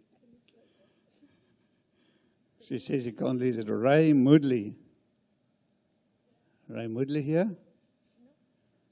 Wanda must be present. Okay, I caught 2. I can't read properly.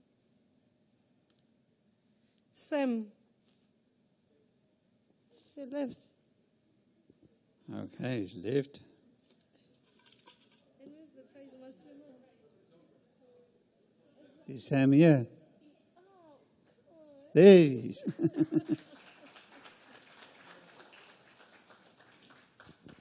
Congratulations.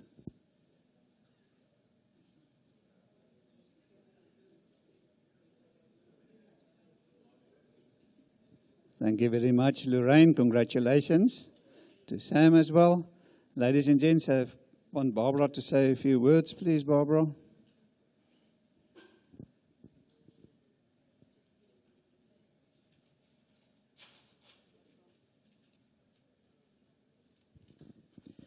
Ladies and gentlemen, you might think that that's the end of what we've discussed today and we go home and nothing happens. But I must just tell you that following the first session, there was an informal meeting with a very serious agenda, which happened after that first session. And it was that the president of the Mozambican Revenue Authority basically requested, semi-instructed, shall I say, the SARS and the Eswatini Revenue Authority to get together to form a joint action plan to address illicit trade. And I think the revenue authorities deserve a huge round of applause for that.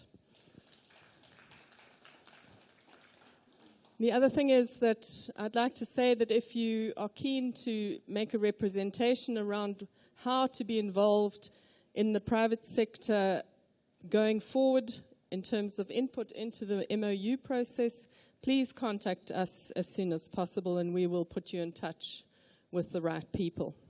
We've spoken today about taking a regional approach, about ethics programs, about partnerships, information, mechanisms. But actually, I think all of that is irrelevant unless the decision happens within our own hearts and minds first. And that is an extremely important decision, because if we pursue a road that looks only at our own benefit and not at the critical impact that the stuff that we've been speaking about today has on our world and on ourselves, actually, then we really need a wake-up call. But I am grateful, very grateful to all of you for being here today. And certainly we will be in touch with all of our members. We'll be communicating with you directly about the closure. And just to say thank you and have a very safe trip home. And thank you to Harry for joining us again for yet another really great event. We wish you well. We will be communicating the results or the outcome of today in our newsletter, which will go out on Monday. And yeah, keep in touch and we will be communicating further. Thank you. Thank you so much, Barbara. Yeah, extra hand to Barbara, the outgoing CEO of MCLI. Well done. Thank you for hosting us.